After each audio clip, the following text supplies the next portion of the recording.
Hi friends, ನಮಸ್ತೆ. Welcome to Shri vloggers and friends. ನಾನು ನಿಮ್ಮ ಯಶಸ್ವಿನಿ ದೀಪಕ್. ಇವತ್ತು ಮತ್ತೊಂದು ಹೊಸ ರೆಸಿಪಿ ಜೊತೆ ನಾನು ನಿಮ್ಮ ಮುಂದೆ ಬಂದಿದ್ದೀನಿ. ಹಾಗಾದರೆ ಬನ್ನಿ ನೋಡೋಣ ಈ ರೆಸಿಪಿ ಯಾವುದು, ಹೇಗೆ ಮಾಡೋದು, ಏನೇನು ಇಂಗ್ರೀಡಿಯೆಂಟ್ಸ್ ಬೇಕು ಅಂತ.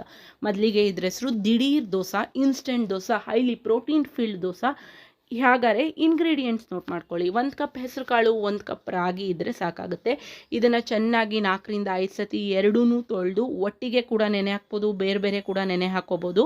ನಾನಿಲ್ಲಿ ಬೇರೆ ಬೇರೆ ನೆನೆ ಹಾಕಿದ್ದೀನಿ. 5 to 6 hours ನೆನೆ ಹಾಕ್ಕೋಬೇಕು. ಇದು ನೆಂದ ಮೇಲೆ ಮತ್ತೆ ತೊಳೆದು ಚೆನ್ನಾಗಿ ನೀರೆಲ್ಲ ಸ್ಟ್ರೈನ್ ಮಾಡಿ ಮಿಕ್ಸಿ ಜಾರೊಳಗೆ ಹೆಸರು ಕಾಳು ಮತ್ತು ರಾಗಿನ ಹಾಕೋಬೇಕು. ನಾನಿಲ್ಲಿ ಮೊಳಕೆ ಕಾಳು ಯೂಸ್ ಮಾಡಿದ್ದೀನಿ. ನೀವು ಬೇಕಾದ್ರೆ ನಾರ್ಮಲ್ ಆಗಿರೋ ಹೆಸರು ಕಾಳನ್ನ ನೆನೆ ಇಟ್ಟು ಯೂಸ್ ಮಾಡ್ಕೋಬೋದು. ನೋಡಿ, ಮೊದಲಿಗೆ ಹೆಸರು ಕಾಳು, ನಂತರ ರಾಗಿ ಕೂಡ ಚೆನ್ನಾಗಿ ತೊಳಿರಿ. ಬಿಕಾಸ್ ಅದರಲ್ಲಿ ಸಣ್ಣ ಸಣ್ಣ ಮಣ್ಣು ಅಂತ ಡಸ್ಟ್ ಇರುತ್ತೆ. ಹಾಗೆ ಸ್ವಲ್ಪ ಬಿಡಿಸಿ ತೊಳೆದಿರೋ ಕೊತ್ತಂಬರಿ ಸೊಪ್ಪು, 2 ರಿಂದ 3 ಹಸಿಮೆಣಸಿನ್ಕಾಯಿ, 1 ಇಂಚು ಶುಂಠಿ, 1 ಕಪ್ ಕಾಯಿ ತುರಿ ಹಾಕಿದ್ದೀನಿ. ಕಾಯಿ ತುರಿ ನಿಮ್ಗೆ ಬೇಕಾದ್ರೆ ಇನ್ನೂ ಆ್ಯಡ್ ಮಾಡ್ಕೋಬೋದು. ಅದರಲ್ಲಿ ಇಷ್ಟೇ ಹಾಕಬೇಕು ಅಂತ ಏನೂ ಇಲ್ಲ ಕಾಯಿ ತುರಿಗೆ. ಹಾಗೆ 1 ಟೇಬಲ್ ಸ್ಪೂನ್ ಜೀರಿಗೆ ಹಾಕ್ಕೊಬೇಕಾಗತ್ತೆ. ಇದಿಷ್ಟನ್ನು 1/4 ಲೋಟ ನೀರು ಹಾಕ್ಕೊಂಡು ಗಟ್ಟಿ ಬ್ಯಾಟರ್ ರೆಡಿ ಮಾಡ್ಕೊಳ್ಳಿ. ಮೊದಲಿಗೆ ನೋಡಿ, ಇಷ್ಟು ಗಟ್ಟಿಯಾಗಿ ರೆಡಿ ಮಾಡ್ಕೋಬೇಕಾಗತ್ತೆ. ಮೇಲೆ ನೀವು ನೀರನ್ನು ನೋಡಿಕೊಂಡು ಸೇರಿಸ್ಕೊಳ್ಳಿ. ನಾನಿಲ್ಲಿ ಮತ್ತೆ ಅರ್ಧ ಲೋಟ ನೀರನ್ನ ಸೇರಿಸ್ತಾ ಇದ್ದೀನಿ. ಅಂದರೆ ಒಂದು 50 ರಿಂದ 60 ml ಆಗೋಷ್ಟು ನೀರನ್ನ ಸೇರಿಸಿದ್ದೀನಿ. ಈಗ ನೀರು ಸೇರಿಸಿ 1 ರೌಂಡ್ ಮಿಕ್ಸ್ ಮಾಡಿದ್ಮೇಲೆ ರುಚಿಗೆ ತಕ್ಕಷ್ಟು ಪುಡಿ ಉಪ್ಪು ಸೇರಿಸ್ಕೊಳ್ಳಿ. ನಾನಿಲ್ಲಿ 1 ಟೇಬಲ್ ಸ್ಪೂನ್ ಪುಡಿ ಉಪ್ಪು ಸೇರಿಸ್ತಾ ಇದ್ದೀನಿ. ನಂತರ ತವಾ ಕಾಯಕ್ಕೆ ಇಟ್ಕೊಂಡು ದೋಸೆನ, ಉದ್ದಿನ ದೋಸೆ ನಾರ್ಮಲ್ ಆಗಿ ಹೇಗೆ ಮಾಡ್ತಿರೋ ಅದೇ ರೀತಿ ಈ ದೋಸೆನೂ ಮಾಡ್ಕೋಬೋದು. ಈ ದೋಸೆಗೆ ಸ್ಪೆಷಲ್ ಏನಂದರೆ ಯಾವುದೇ ರೀತಿ ಹುಳಿ ಬರಬೇಕು ಅಂತ ಕಾಯೋಂಗಿರಲ್ಲ. ಮತ್ತು ನೀವು ಅಲ್ಲೇ ರುಬ್ಬಿ ಅಲ್ಲೇ ಮಾಡ್ಕೋಬೋದಾದಂಥ ದೋಸೆ. ನೋಡಿ, ಈ ಥರ ಹಾಕ್ಕೊಂಡ್ಮೇಲೆ 1 ಟೇಬಲ್ ಸ್ಪೂನ್ ಎಣ್ಣೆ, ತುಪ್ಪ, ಬೆಣ್ಣೆ ಏನು ಬೇಕಾದ್ರೂ ದೋಸೆಗೆ ಹಾಕ್ಕೊಂಡು ಬೇಯಿಸ್ಬೋದು. ನಾನು ಇಲ್ಲಿ ಅಡುಗೆ ಎಣ್ಣೆ ಯೂಸ್ ಮಾಡಿಕೊಂಡು ದೋಸೆ ಬೇಯಿಸಿದ್ದೀನಿ. 2 ರಿಂದ 3 ನಿಮಿಷ ಮೀಡಿಯಮ್ ಫ್ಲೇಮಲ್ಲಿ ಬೆಂದ ಮೇಲೆ ಇನ್ನೊಂದು ಸೈಡ್ ಮುಚ್ಚಾಕೊಂಡು ಆ ಸೈಡ್ನೂ 2 ನಿಮಿಷ ಬೇಯಿಸಿದ್ರೆ highly protein filled dosa ready ಆಗುತ್ತೆ. ಇದನ್ನು ಬ್ರೇಕ್ಫಾಸ್ಟ್ಗಾಗಿ, ಡಿನ್ನರ್ಗಾಗಿ ಯೂಸ್ ಮಾಡ್ಬೋದು. ಇದಕ್ಕೆ ಯಾವುದೇ ರೀತಿ ಚಟ್ನಿ ಅಥವಾ ನಿಮಗೆ ಸೈಡ್ಸ್ ನೆಂಚ್ಕೊಳ್ಳೋಕ್ಕೆ ಅಂತ ಏನೂ ಬೇಡವಾಗುತ್ತೆ. ಬಿಕಾಸ್ ಅದರಲ್ಲೇ ಮಸಾಲೆ ಇರುತ್ತೆ.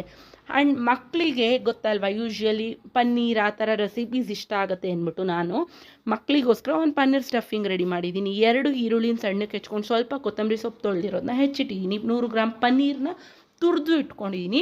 ಇದನ್ನೆಲ್ಲನೂ ಒಂದು ಕಡೆ ಹಾಕ್ಕೊಂಡು ಮಿಕ್ಸ್ ಮಾಡ್ಕೋಬೇಕಾಗತ್ತೆ. ಹಾಗೆ ಮಿಕ್ಸ್ ಮಾಡೋಕ್ಕೆ ಮುಂಚೆ ಒಂದು ಅರ್ಧ ಸ್ಪೂನಷ್ಟು ಬ್ಲ್ಯಾಕ್ ಸಾಲ್ಟ್, ಹಾಗೆ 1/4 ಟೇಬಲ್ ಸ್ಪೂನ್ ಅರಿಶಿನ, 1/4 ಟೇಬಲ್ ಸ್ಪೂನ್ ಧನಿಯಾ ಪುಡಿ, 1/4 table spoon garam masala, 1/4 table spoon ಅಚ್ಕಾರದ ಪುಡಿ. ರುಚಿಗೆ ಬೇಕಂದರೆ ಆಪ್ಷನ್ ಆಗಿ ಬಳಸ್ಕೊಳ್ಳಿ. 1/4 ಟೇಬಲ್ ಸ್ಪೂನ್ ಸಕ್ಕರೆ ಹಾಕ್ತಾಯಿದ್ದೀನಿ ನಾನಿಲ್ಲಿ. ನಿಮಗೆ ಸಕ್ಕರೆ ಬೇಡ ಅನಿಸಿದ್ರೆ ಸ್ಕಿಪ್ ಮಾಡ್ಕೊಳ್ಳಿ. ಇದನ್ನೆಲ್ಲ ನೀಟಾಗಿ ಮಿಕ್ಸ್ ಮಾಡಿ ಒಂದು ಸೈಡಲ್ಲಿ ಇಟ್ಕೊಳ್ಳಿ. ನಂತರ ಇದು ಮಿಕ್ಸ್ ಮಾಡಿ ಇಟ್ಕೊಂಡಾದಮೇಲೆ ನಾರ್ಮಲಾಗಿ ನೀವು ತವದ ಮೇಲೆ ಹೇಗೆ ದೋಸೆ ಹಾಕಿದ್ರಲ್ಲ ಮುಂಚೆ, ಅದೇ ಥರ ದೋಸೆ ಹಾಕ್ಕೊಳ್ಳಿ. ಬಟ್ ಈ ಪನ್ನೀರ್ ಸ್ಟಫಿಂಗ್ ದೋಸೆಗೆ ಏನು ಮಾಡಿ ಅಂದರೆ ಸ್ವಲ್ಪ ದೋಸೆನ ದಪ್ಪಕ್ಕೆ ಹಾಕ್ಕೊಳ್ಳಿ. ಸೆಟ್ ದೋಸೆ ಲೆವೆಲ್ಗೆ ಹಾಕ್ಕೊಳ್ಳಿ. ಬಿಕಾಸ್ ನೀವು ಮಾಡೋವಂಥ ಸ್ಟಫಿಂಗ್ ಅದ್ರ ಮೇಲೆ ಕೂತ್ಕೋಬೇಕಾಗತ್ತೆ. ನೋಡಿ, ದೋಸೆ ಹಾಕಿದ ನಂತರ ನೀವೀಗಾಗಲೇ ರೆಡಿ ಮಾಡಿ ಇಟ್ಕೊಂಡಿರೋವಂಥ ಈರುಳ್ಳಿ ಮತ್ತು ಆನಿಯನ್ ಸ್ಟಫಿಂಗ್ಸ್ನ ಇದ್ರ ಮೇಲೆ ಹಾಕಿ ಸುಮ್ಮನೆ ನಿಮ್ಮ ಫಿಂಗರ್ಸಿಂದ ಹೀಗೆ ಪ್ರೆಸ್ ಮಾಡಿಕೊಂಡ್ರೆ ದೋಸೆ ರೆಡಿ ಆಗುತ್ತೆ.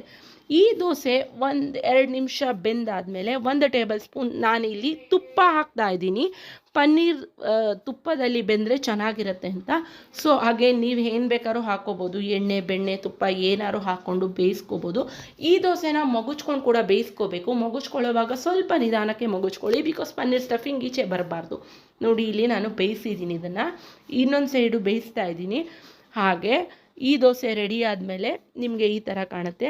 ಯೂಶ್ವಲಿ ಕಾಳು ರಾಗಿಲೇ ಪ್ರೋಟೀನ್ಸ್ ಇರುತ್ತೆ. ದೆನ್ ಅದಕ್ಕೆ ಇನ್ನೂ ಒಂದು ಸ್ವಲ್ಪ ಅಡಿಷ್ನಲ್ ಆಗಿ ಪ್ರೋಟೀನ್ ಪನ್ನೀರ್ ಆ್ಯಡ್ ಆದಾಗ 2 ದೋಸೆ 3 ದೋಸೆ ತಿಂದರೂ ಹೊಟ್ಟೆ ತುಂಬ್ದಂಗೆ ಅನಿಸುತ್ತೆ. ಮಕ್ಕಳಿಗೆ ಇಷ್ಟ ಆಗುತ್ತೆ.